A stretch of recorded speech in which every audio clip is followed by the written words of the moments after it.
Guys, welcome to a brand new edition of Full Time Reds. Really excited today to have our second episode with the fantastic Mick from MUFC Realist TV. Mick, how you doing? I'm good. Fantastic. I don't know. I will call you Mr. Fantastic, Mr. Bombastic. I'm good, thank you. I'm good. Thank you, sir. Always a pleasure. You know, on this week's podcast, what we're going to do is we're going to go over a couple of things. I'm going to go over the Tottenham display, Andre Onana, Jim Ratcliffe, because the last time me and Mick spoke, it was still up in the air on which direction this was going to go in regarding the ownership. And since then, Jim's is about to take some sort of control. And this morning, the tender offer has come out, which I've just quickly gone over. Ten Hag and the January transfer window. So if you love Manchester United, please subscribe to our channel. Help us grow, help grow the community. And yeah, let's get things rolling. So Mick, let's start off with one of my biggest frustrations over the last 30 years on what I witnessed on Sunday, that Manchester United display. Talk me through it. What are your thoughts around it? How do you feel about it? Oh, God. It took me several days to get over it. And, you know, when realization hits you that, you know, what are we 2024, right? You know, what are we as a team? What do we want to accomplish? What is the style of play? What is the tactics? What's going on off the pitch? Everything is just, a mixed bag of everything, right? A calamity, in my opinion. But if we're going to talk about that display specifically, I would say that it's not the first time that we can't see out a lead. We cannot hold the lead. And we sort of invite people to come to our house. You know, let's say they're robbers, like they come to our house. We invite them to our house. We show them around. They take all our prized belongings. And then we sit them down at the coffee table, have some tea, have some coffee, have some scones, biscuits. And then once they finish the taking all, we see them out to the door and say, thank you for visiting. Please come back again. That's kind of how it feels at the moment, my friend, ironically speaking. You know, one thing I want to say is I'm a big supporter of Ten Hag. Really big supporter. And, you know, I'm one of the fans like yourself that have supported United for so maybe 30 odd years, right? Mm-hmm. You know, I'm going to be really honest with this. You know, what I witnessed on Sunday was really, really bad. Like, I'm very optimistic it was really, really bad. Like, in my head, there's injuries, there's turmoil at the club, and I watched a side that had injuries who played us off the park. Number one. True. Number one. Number two was, so the excuse of injuries went out the window, right? Number two, I saw a coach who hadn't coached at the level of Ten Hag coach a better team, you know? Number two. And number three was, I feel, Mick, that we just stuck in one place for the past 3 years. It's like Solskjaer's last season. Rangnick never came, and last season didn't happen, and we've just gone to that same point where exactly it's just it's really bad. This feels like Rangnick's last season. I mean, that season where it's even worse. I mean, we were just waiting. When are we going to kick on? It never happened. Then Solskjaer got sacked. Rangnick came, and there was still the player power. And I feel you. I feel the same, you know. And that's why I said the opening statement, like, we keep inviting people to our castle, which should be our fortress. And I feel most sad for people that are traveling miles and miles from South Africa, America, like, you know, buying expensive flight tickets, going there for a lifetime opportunity. We watch this, you know. Mick, I saw a tactical video on this, and they was showing how one of the reasons we get run over in midfield is because the attack go on press, the defense drop, and there's a huge gap in the middle. What the two players can't cope with it. It is. If you look at it, like, you know, if you look at that heat map, everything is drawn to the center of left side. It's chaotic. We only play like left-sided, and there's a huge gap on the right. But then you compare it to, let's say, Spurs, evenly balanced, like left, right, center. So that's why I say we are not balanced as a team. And you're right. what are we trying to accomplish here? Like, at Old Trafford, are we trying to sort of invite pressure and hit him on the break at Old Trafford? I mean, seriously, come on. And Sir Jim Ratcliffe was there, obviously sitting on the stand. You don't need 6 months to do a internal review. You can see that, right? And you're absolutely right. There's no zonal awareness in the midfield, and that has been the problem, right, Bilal? So, Mick, is one thing. Oh, sorry. We can sit here and go on about players, and I'm for that. Technical ability in players, but basics of and Rafael Benitez was famous for keeping teams compact. Jose Mourinho, massive compact. Yes, this is schoolboy errors, which when I play on a Monday, we're told to keep together, keep shape. We are so bad coach, and I don't understand how a coach who is known for coaching is getting into this situation. I don't understand either. I'm baffled as well. I really love Ten Hag's first season, right? We got ourselves a silverware, the Carabao Cup. We finished third. And this season, it's not Ten Hag football that we saw in the first season. It's something else. And he keeps stubborning to him playing kind of two number 8s that don't press the ball and that don't really track back. So in this instant, if you watch the second goal, Eriksen, where was he? He wasn't tracking his man. Bruno, far, far away. So basically, you expose young Kobe Mainoo. Young Kobe Mainoo. I don't want him to get burned out. But there was acres of space.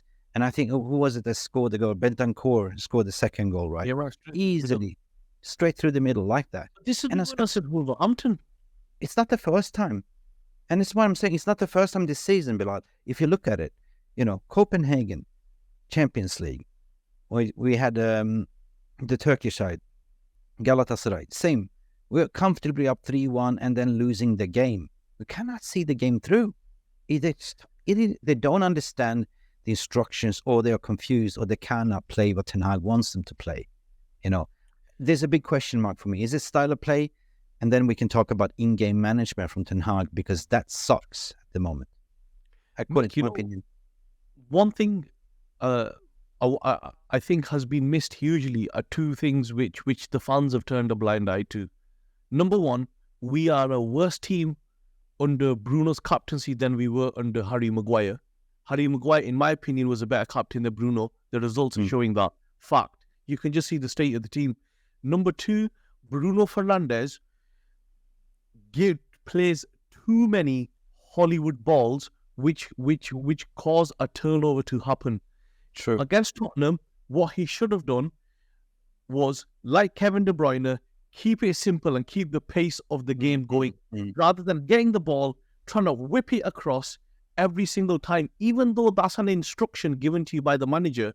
If it's not working in the game, you have to apply your own common sense and then say, you know what, this isn't working. Let's keep the ball. Let's dictate the pace of the game. He plays too many Hollywood balls, number one. Yes, he does. Which cause a turnover. Number two, he's worse than Harry Maguire as a captain. Yeah. 2 points there, which you mentioned, when he plays those Hollywood balls and they go through, they actually mint, right? So he takes... Yeah. When they work, in a game when they're not working and you've got 36% of the possession at home, you need to then dictate the pace of the game. But if you're talking about the only one that's pressing in that midfield is actually Bruno. Rashford ain't pressing, right? So there's basically Bruno, he leads the press. But if you look at Spurs, we were not pressing at all, right? Rashford doesn't press. Bruno doesn't press. Eriksen don't have the legs to press. And yeah, you're right. What's happening there right now, it's like too many wasteful opportunities that overturns to a counter-attack and goal, including Rashford losing the ball, trying to take on 3 men and losing the ball in the attack. So it's not only Bruno, but his leadership should be more stable. He's the captain, Mick. Yeah, he should be. He should lead with examples. So he is the spokesperson of Ten Hag. And what kind of example are you setting, being petulant and moaning and getting yourself yellow cards and stuff like that? You need a more calm person. Like, I would say that Licha would be the perfect captain for us. A warrior, leads with example and can talk. Don't take bullshit for anything, for no answer. But right now, I don't think Bruno should be the captain. I agree with you. And also, it should be that you should be able to rotate and not playing Bruno every single game just because he's club captain, right? So that leads to who is going to play the number 10? You could play Mount as a 10. You could play Mount or Eriksen as number 10. You could play Mount as a 10. You could play Eriksen as a 10. You could go 4-3-3 without a 10. Yeah. But the problem is, Bilal, we haven't seen much of Mount this season. I think he had 7 appearances and injuries. But we should give him a run of games, in my opinion. Yeah. But 100%. what I'm saying is, if the instruction is by the manager, they are playing a high line, playing the ball over the high line. I understand that. But if it's not working in the game, you need to have the IQ to think, you know what, this isn't working. Let's keep it short and simple, right? And then we'll try it after 10, 15 minutes again, or let's get to half time. You've got to understand the dynamics of the game. Yeah, you gotta read the room, and I don't see our manager currently doing it. He's lost the plot. You normally see Klopp, you see like Guardiola standing there on the touchline demanding an instant in-game changing. Yo, get back there. Like, he doesn't do that, right? Neither did Ollie, by the way. Also, based on this, Ollie had way more of an idea on what was going on if you look back at it now. But yeah, it was Ollie had 2 systems that he played, 4-2-3-1, and he played a 3-4-3 or a 3-5-1, or not 3-5-1. He played basically wing backs in his 2 systems. But his last season didn't work out. But based on this current performance, he had an idea. What I'm saying is, Ten Hag is at fault 100%.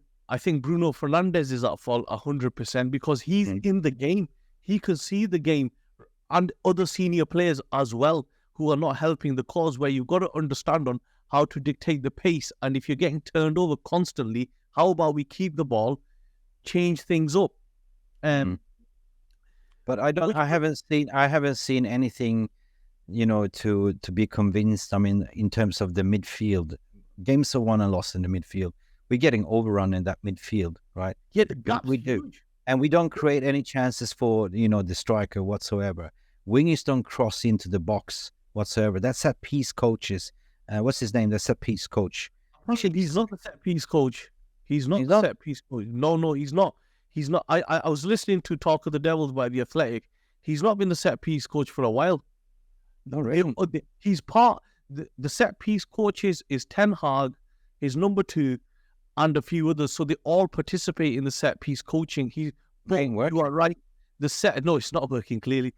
But the issue is, back to that point as we started, if your defense drops and your front 2 or 3 press, there's a huge gap in the middle for 2 or 3 players to fill, which has been happening since the Wolverhampton game at the start of the season. If me and you can see that, what are these guys looking at then? Maybe they see it, but they're just giving the instruction, but they don't give it, the players don't really bother. They don't have the capacity. Because basically what you're saying, you attack as a team, you defend as a team, you should follow dynamics like this, right? It doesn't. Yeah. So when you go like that, it creates that big expansion gap in the middle, like what we've seen. And if you put Scott McTominay in it, it's even worse, because then you just what midfielder? That's just this is Marwan Fellaini Mark II all over again. Yep. Because what we're doing is we're thinking, shit, we can't score, we need a goal. Put Scott in, Bruno drops to a deep playing 6, Scott goes in the box, and he's shit at that as well, right? And just whip it in, which we can't do, and then it's just hopefully Scott gets us a goal. It's a header that he could have gone in, just like he closed his eyes. That could have been 3-2.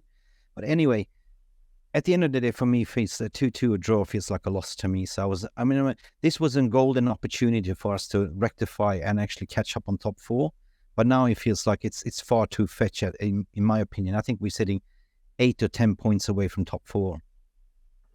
Which you're 100% right. And just coming back to coaching, which kind of links to my next point, is if you look at Andre Onana, right, he is a goalkeeper that comes off his line. For some reason, he's been coached to stay on the line. Now, there's a lot of criticism regarding the goal on Sunday by Richarlison, but Oh, they hang that.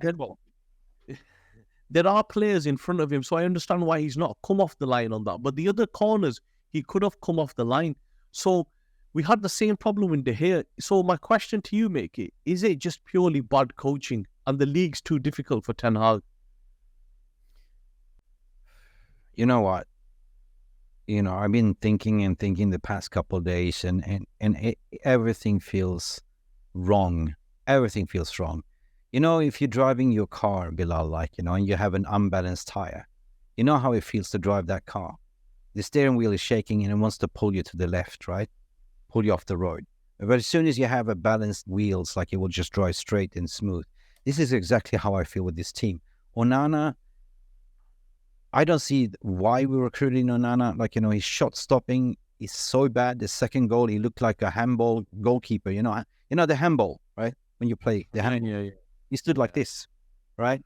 So what's the purpose of playing out the back if we're not playing out the back and we're just pinging it along all the time, right? We're not playing out the back. He's just pinging long balls all the time, right? And if it's been, I don't know.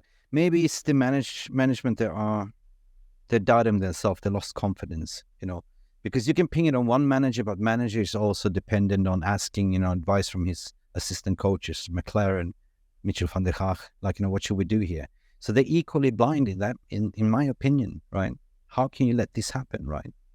You see them training day in, day out. You see them not following the rules and principles. You see that in-game. Okay, if it's one person, but you're actually three sitting there on the bench seeing the same match. And this is what I don't There's understand. probably more of them. There's probably a few of them that are in the stands as well. Yeah, true. It's. Do you think he survives, Mick, Ten Hag? What's your feeling?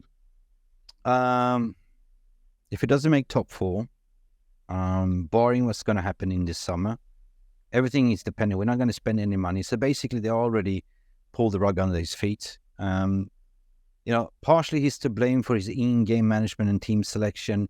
You can't hide anymore with injuries because now Casemiro is back. Licha was on the pitch as well.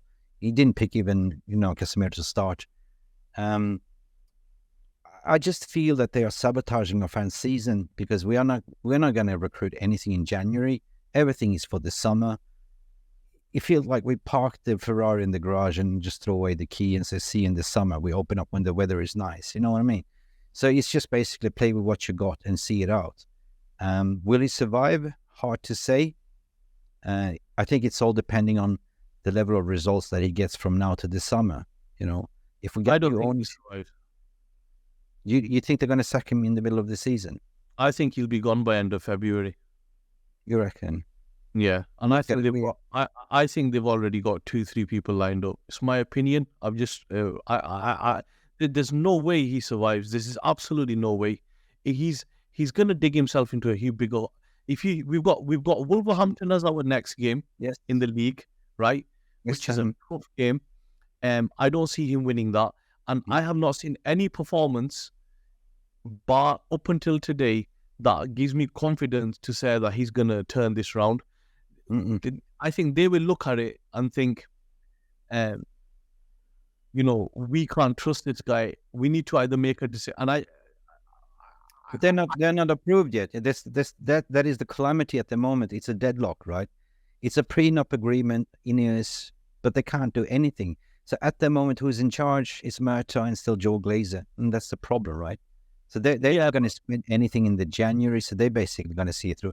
Do they have even money now to pay him out? That's the thing. How much is it going to cost to pay him out? 20 million? Yeah, probably 15, 20. They're selling a lot. But I think I just don't see him surviving. Honestly, I just don't see him surviving. I see him surviving based that we are broke. We can't even pay. We can't even get anyone on the loan. So they're probably just going to be stingy asses and just keep him to the end of the summer. And then, like everything else, what's been reported, people are getting excited because they're doing transfer news about the summer. But what about now? We are competing right here, right now. And that's what I'm saying. It feels like, he's been hung out to dry here, right? And by who. So you can point the fingers at him. You can say, yeah, this is not the Ten Hag that I know. This is not the Ten Hag that I was watching at Ajax. This is not the Ten Hag football that we saw in the first season. This is totally something unknown. And I don't even know what the hell this is, right? What is the identity at the moment, Bilal? And I'm questioning. And that's why I started to say, how do you feel, to be a Manchester United this season, 2024? And I come up with blanks because I don't see us having a style of play. What is it? I can't see it, right? But this is my point, Mick. I just don't see him surviving. Honestly, whether they hire Graham Potter, Hansi Flick, Zinedine Zidane, or whoever.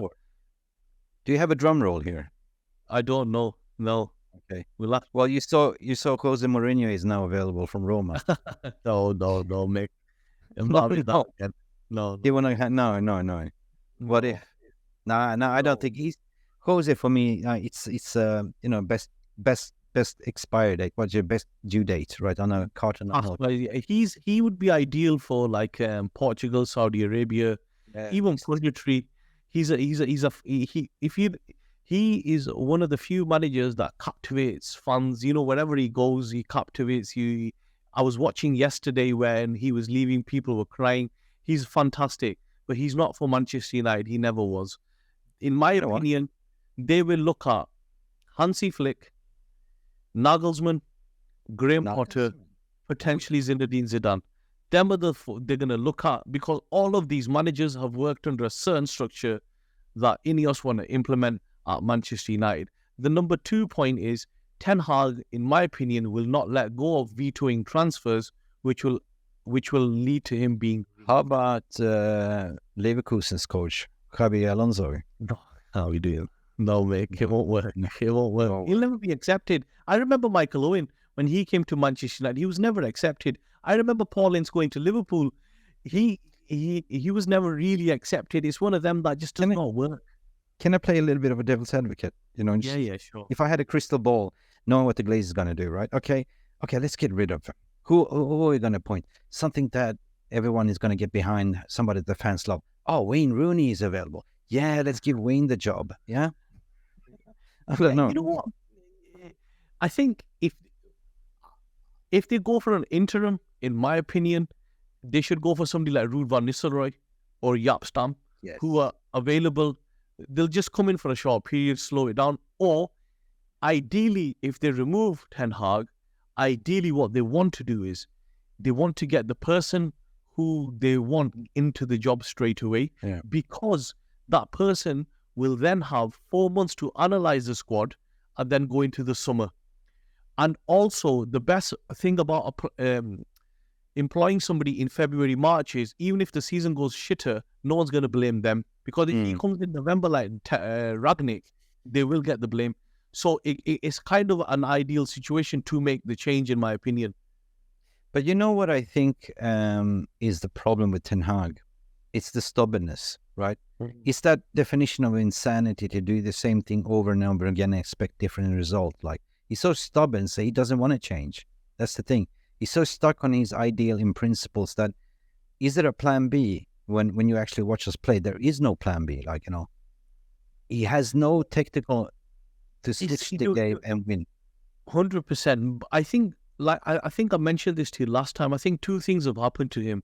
One, some of his system has been figured out by opposition managers, so he needs a plan B, because tactically, even the bottom teams cannot play you and beat you. We saw Tottenham's C team take us on Sunday and outplay us.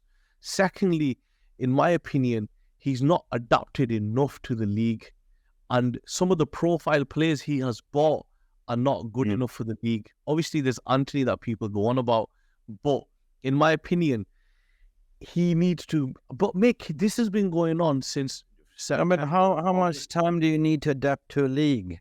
You don't need that much time, right? Well, either you're self-sabotaging your own self, asking to get this sack by doing this on purpose, or you've been shackled and told you cannot play the Ajax way. You have to play this style by somebody. And this is him, like, he's becoming like a yes man to everything. And I'm tired of these excuses. So I'm also, like you, on the bringe, like, I don't want to see another manager sack. 100% no, I don't. But all I want to do right now, because I don't see us getting top 4, so I just want to see good football, right? And if he's not going to give us fans good football, then I'm sorry. Like, the buck stops at the manager. That's what it's always been, like, because you're responsible for the style of play. You're responsible for the team selection.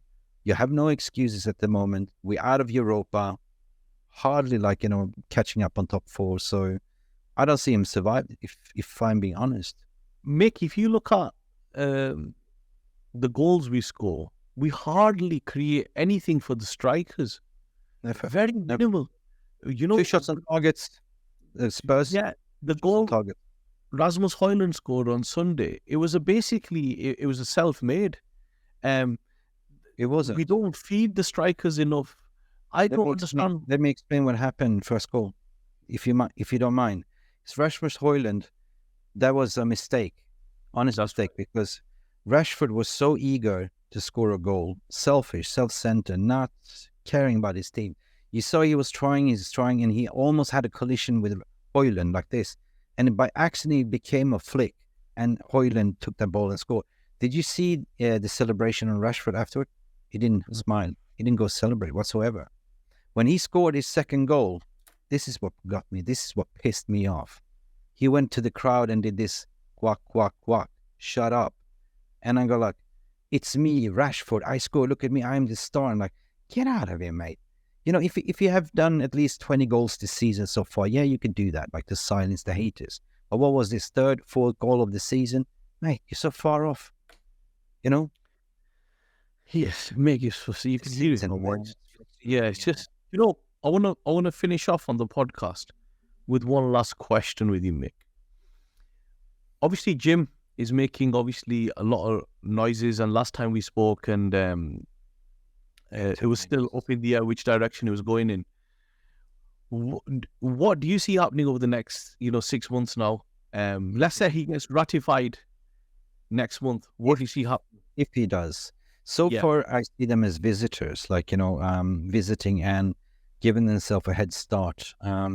It's a brilliant PR opportunity to actually, if you own the information, you own people's hearts, and you can convince by going there to speak to internal staff and, having a talk with the Manchester United, the trust organization. Monday, I think it was. Monday. Yeah.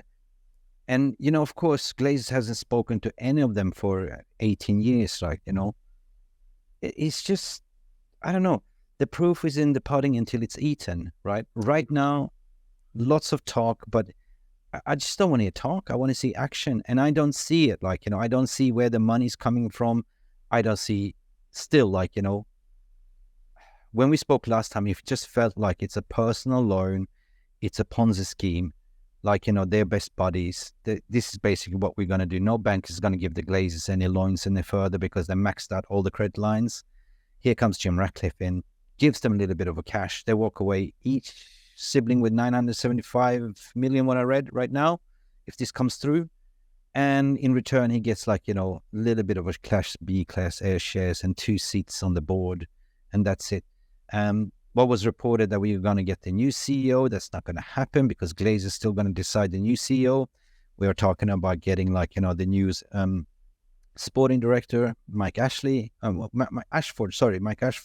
Yeah. He's also reported that he's not interested. He's going to remain in Newcastle. And if he wants to come, we have to pay over 10 million a year. And then we have the head of recruitment. What's his name now? I forgot. Paul Mitchell was linked now to AS Roma as well. So where is all these people, right? So for me, it's just to, buy yourself a little bit more time, leak out this to the press, do the photo ops, but nothing has happened. So far for me, they are visitors, right? Nothing has been approved. And the funny fact is that the cash reserves are depleted to the max, right? So in combination of the performance on the pitch, with the unknown, with 92 Holding Foundation still potentially being able to buy within 18 months. And why I'm saying so is because they left themselves exposed. Because if you look at this deal, Bilal, basically, the Glazers always wanted this valuation of 9-10 billion, right? So how did they make sure that they will get that in the future is basically to make a pact with Sir Jim Ratcliffe to say the minimum buyout on any shares would be on $33 per share, right? And he's got first refusal to overbid. But at the end of the day, whoever comes in will bid $40 per share, whatever is remaining. So that means that Ineos can be minority still.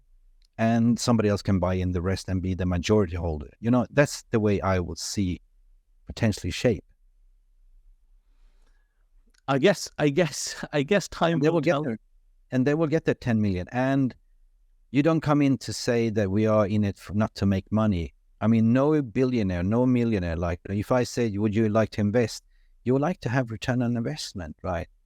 I don't buy in this whatsoever. So the way I see it is, you do invest, you get a minimum buyout on $33 per share on what you bought it for, right? So that means whoever comes in will have to probably offer $40 per share. You walk out with profits, 100%. Glazers walk out with profits as well. So all of a sudden, you have that famous line, 9 million, 10 million, what they always wanted for the club. I think for that to happen, the economic climate will have to change a lot generally, because it's a big purchase. $40 a share it'll be the biggest in history for a sports. But have you heard Rain Group making a statement as of yet? Have you heard any of? No. What has come out is the tender offer is come out today. Have a look at that. I know, and that's quite interesting. It gives you the timelines on what was done when, and that's been released today. And that's very interesting. So his first bid was actually $22 a share, and then he's worked his way up, and he had an agreement to take out all the Glazers at, I think it was a certain amount in March. But then it's very interesting. Look at the timeline. Swedish Rumble's done it as well. He's broke it. Yeah. I just had a quick read of it. On maybe the next podcast we do together, we look at that. But I'm hoping by the time we speak again, there's some sort of structure in place. We've got a bit of an idea on where we're going, and we're not getting. But do you reckon this won't be approved? And I haven't had the chance to read this document as of yet, but I think so. I think it's pretty much done, Mick. Oh, maybe it might be done. I mean, of course, might be done, but I think from what I've read and what I've seen, I think there's not much objection to this, because even the A-class shareholders are getting the same value as a B share, and the A's are nowhere near worth as much. Everyone getting paid out. Yeah. Secondly, the type of meetings they're holding, the type of move, you wouldn't allow them to meet your staff and start giving visions out without knowing it's going to go through. I think the next part is, like you said, and I 100% agree with you, the proof is in the pudding now. We want to see action. We want to see who's going to lead this operation. And but because for me, right now, nothing has changed. It's still the same. Of course not. Of course, nothing has changed. I agree with you on that. But I think, in my opinion, I followed this like you. I think in the next 8 weeks, you're going to start seeing some serious movement in a sense of job change. Mick, just before I finish, I'll tell you something really interesting. These job changes they're going on about and job cuts. I think United employ 1,100 people. Liverpool employed 900 people, and Man City employ 550. But Man City, the reason they employ 550, some of their roles are shared with the City Football Group. So they don't directly employ people, but we are overstaffed by at least 200-300 people. That's the first thing that I would do. Like, in my profession, I'm a change management specialist, especially when it comes to culture and people. So that is the first thing that I would do. Like, I would do a total over evaluation of the, what is a compensation and benefit, including the staff, and come to terms as well. Like, why are we 100, how many people? About 2,000. Yeah. And this is unnecessary, and this is how we're going to change, and this is how we're going to get down the wage bill. Because it's not always about the football players. Like, the FFP applies everything, staff, wages, payments. So there might be some... Just regarding FFP, this is why they're selling a lot of young players. Is to clear the FFP up. They are in this situation. But I think... you're going to start already. You're looking at 2-3 major appointments. Yeah, managerial potential change, structural change. They're going to have to move quick. Can I share my vision? Can I share my vision? I think I cracked the code what they're trying to do, and this is my vision, my opinion, because I see it clearly. Like, they're not selling the youth; they're loaning them out, right? for better development. You see the Alvaro Fernandes, they retracted him from Granada to put him in an elite club like Benfica to get better development. They inserted a clause in his loan contract, minimum playing time 50%, right? So they're not selling him. They put in, of course, they put in like, option to buy, right?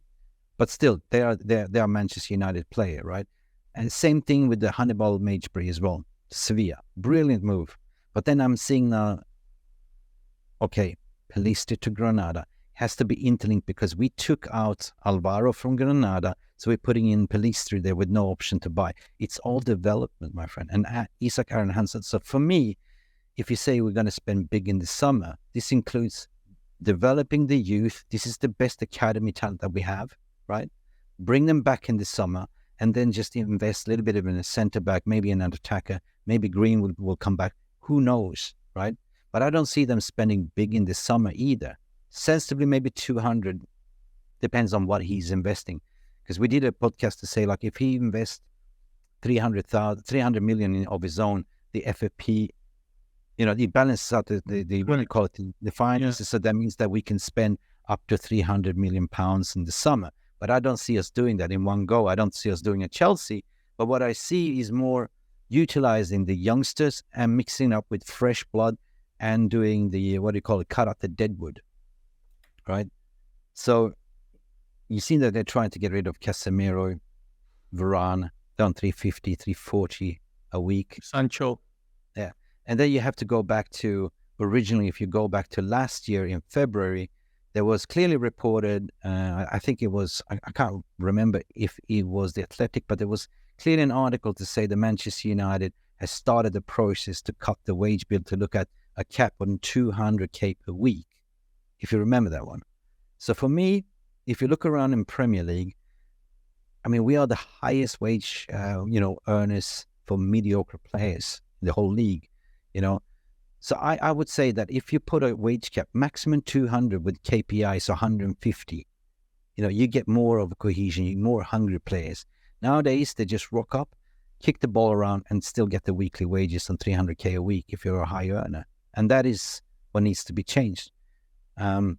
So I see that as my vision. If this happens, at least I'm happy. If we get a proper recruitment structure in place and a visionary CEO, I don't mind even having David Gill back as a CEO. There was also reports that Ineos was speaking to him, right? Somebody really understands. Yeah. So as of yet, keep a powder dry, man. We don't even know what's going on, right? We are so confused as a fan base. So I'm sure we're going to get clarification soon, Mick, very, very soon. Just to wrap this up, if anyone wants to follow you, get in touch with you, Mick, how do they do that? Yeah, don't stalk me. I always look around my shoulder. Dude, you can follow me on Twitter, Mick Ruby, and also on my YouTube channel, where I hang out most of my time, actually 2 streams a day, 3 teams sometimes, at MUC Realist TV. That's about it. I just use Twitter and YouTube. I don't have time, Bilal, to use all the socials. I don't know how people have time. Mick, it's been a pleasure. I'm sure we're going to do this again. Guys, thank you very much for listening. Thank you. Thank you for having me.